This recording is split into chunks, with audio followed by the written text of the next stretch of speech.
I would like to read you something that I wrote a long time ago, but is still very true today. I get asked by a lot of people if drugs can actually cause a near-death experience, and they quote some people who have taken DMT and some people who have taken ketamine as saying that they experience very similar reactions to it as a person who has an NDE. So here is my answer to all of that. We are spiritual consciousnesses enjoying a physical life created for the purpose of self-learning.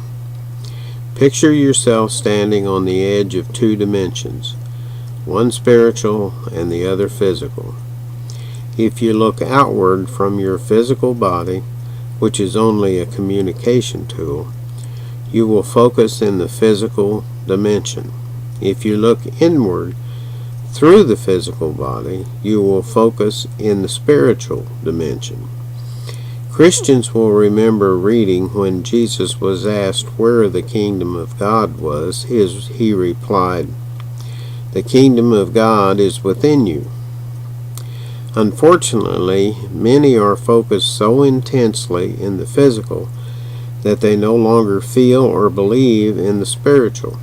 However, when the physical body malfunctions or dies, the focus returns to the spiritual dimension, which is home.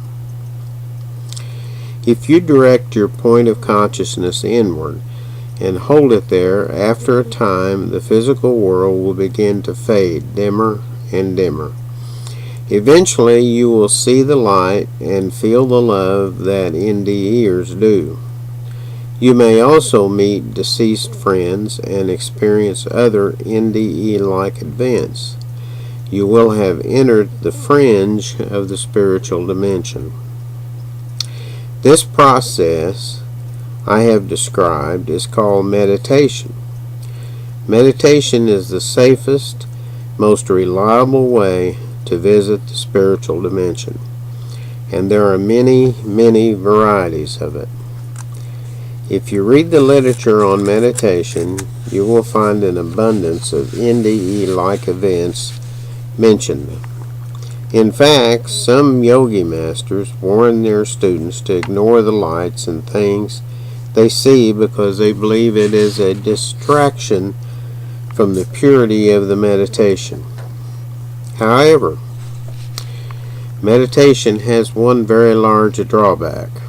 It may take many months, even years of daily practice to learn how to lower the physical senses to the degree necessary to experience the spiritual dimension.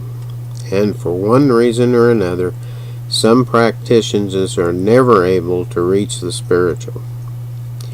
So over the centuries, man has devised, invented, and discovered shortcut methods. These methods include anything that could diminish or fade the physical senses. Sweat lodges, dancing in circles for hours, staring into crystal balls, watching pendulums swing, and of course a wide assortment of drugs: peyote, loco weed, hash, opium, and now ketamine. The drug ketamine, along with numerous others, diminishes, lowers the physical senses of man and allows the spiritual dimension to be experienced. The real NDE is caused by the death of the body, which temporarily cancels all physical focus, thereby producing the intense spiritual experience that it is. A severe warning about drugs is needed here. The use of drugs to enter the world of spirit can be very dangerous for those who are unprepared emotionally for the trip. The results can be disastrous to the personality of the individual. In summary, the world of spirit is alive and well. The drug ketamine and any others that may be developed in the future only allow the spiritual dimension, only allow the spiritual to be experienced, and does not cause it. The near-death experience is very real, and it is exactly what it appears to be. Man encountering his Creator at the time of his physical death. The NDE is a wake-up call. It is time to return to our roots of love and compassion for ourselves and others. And I hope you understand this, and understand that no matter who tells you that drugs can mimic near-death experiences, that is not true. Thank you.